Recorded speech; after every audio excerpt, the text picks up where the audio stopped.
শুভ সকাল, কেমন আছো সবাই? আশা করি সবাই ভালো আছো। আর আজকের সকালটা দেখো লেবু জল দিয়ে শুরু করলাম। আর ও দেখো ওই শরবত খেয়ে কাজে চলে যাচ্ছে।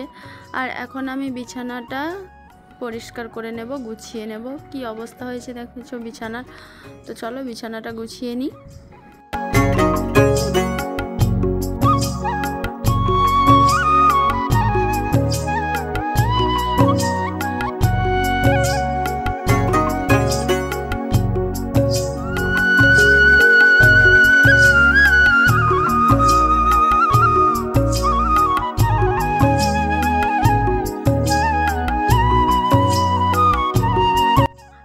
এদিকে বিছানা গোছানো কমপ্লিট, আর এদিকে আমার ভাতও রান্না হয়ে গেছে, আর তরকারিও একটা হয়ে গেছে। আর আজকে জলখাবারের কোনো ঝামেলা রাখিনি। তো আমি মুড়ি আর চানাচুর ছিল খেয়ে নিয়েছি, আর ও দোকানে কিছু খেয়ে নিয়েছে। আর এদিকে দেখো রান্নাটা তাড়াতাড়ি এই কারণে বসিয়ে দিয়েছি, একদম 10টায়। তো একটা তরকারি হয়ে গেছে আর ভাত ওদিকে হয়ে গেছে। আর এখন আমি ডিমের ঝোলটা করব। ডিমের ঝোলটা বাকি আছে, তার জন্য কড়াই তেল দিয়ে একবার ডিমটা ভেজে নেব।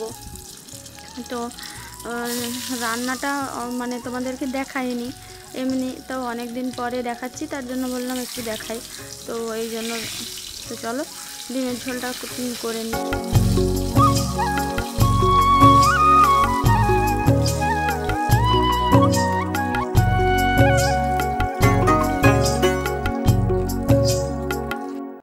আর এদিকে দেখো তরকারিটা তুলে দিয়েছি, ডিমের ঝোলটা।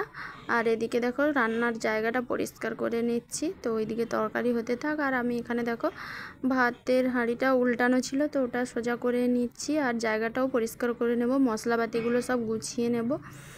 আর সত্যি কথা বলতে কি, রান্না করা আর আগের কাজ আর রান্না করার পরে কাজ সব থেকে বেশি বিরক্ত লাগে। কারণ এই আনাজ টানাজ কেটে সব কিছু গুছিয়ে এইগুলো করে আবার রান্না করতে কিন্তু বেশি টাইম লাগে না, কিন্তু তার যে আনুষঙ্গিক কাজগুলো এগুলো করতে বেশি সময় লাগে। আর এটা খুব বিরক্ত লাগে, মনে হয় যদি কেউ করে দিত এক আধ দিন তো ভালো লাগতো। তো সবাই চায় যে এক আধ দিন কেউ সব কিছু করে মুখের কাছে ভাতের থালাটা ধরুক, কিন্তু উপায় নেই, যেখানেই যাই সেখানে রান্না করে খেতে হয়। তো কেউ করে দেবে এরকম নেই। একমাত্র বাবার বাড়ি গেলে বৌদি একমাত্র রান্না করে দেয়, বসে বসে খাই, ওইটাই যা। আর না হলে কোথাও গিয়ে শান্তি নেই, যেখানে যাব সেখানেই রান্না করে খেতে হবে। আর মেয়েদের রান্না ছাড়া বা কী আছে, মেয়ে জন্ম হয়েছি, রান্না না করলে মনে হয় জন্মটাই বৃথা। তো চলো থালা বাসনগুলো সব ধুয়ে কাজটা গুছিয়ে নিই, রান্নাঘরের কাজটা। আর এদিকে দেখো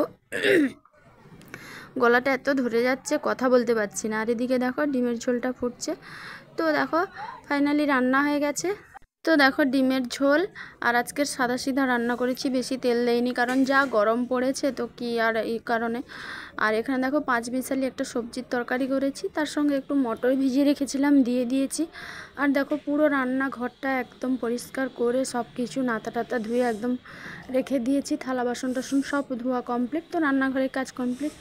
তো নুনের কৌটাটা ঠিক জায়গায় রেখে দেবো। আর এখানে দেখো একটু লেবু আর টমেটো বেঁচেছিলো, তো এটা ঢাকিয়ে রাখছি, রাত্রিবেলা আবার কাজে লেগে যাবে রাত্রির রান্নার সময়। আর তো যা বলছিলাম, খুব গরম পড়েছে, এত গরম কি বলবো। তো স্নান করতেও পারছি না, যে পাইপের জল গরম হয়ে গেছে, কি করে স্নান করব। তো ও এসে গেছে, তাই ভাবছি আগে খেয়ে নেব, তারপরে স্নান করতে যাব। তো দেখো আজকের আমরা খেয়ে নেব একটা অন্য জায়গায়, যেখানে প্রত্যেক দিন খাই, তো সেখানে খাবো না। আজকে দেখো ওই সামনের যে রুমটা আছে ওখানেই বসে নিচে বসে খেয়ে নেব, কারণ ওই দরজাটা খোলা থাকলে এত বাতাস আসে, আর ওটা দক্ষিণ দিক, তো ওই দিক দিয়ে প্রচুর বাতাস আসে। তো এই কারণে ভাবছি যে ওইখানে বসে আমরা খেয়ে নেব। তো খাওয়া দাওয়া করে নিই, চলো সব কিছু ওখানে বয়ে নিয়ে যাচ্ছি, জল সব কিছু বয়ে নিয়ে যেতে হচ্ছে। তো আজকের ব্লগটা এই পর্যন্তই, এই খাওয়া দাওয়া দিয়েই ব্লগটা শেষ করে দেব। তারপরে আবার নতুন একটা ব্লগে পরের দিন তোমাদের সঙ্গে দেখা হবে। তো সবাই ভালো থেকো, সুস্থ থেকো, আর আমার ভিডিওটা একটু সাপোর্ট করো প্লিজ। তো চলো আজকের শেষ করি এই খাওয়া দাওয়া দিয়ে।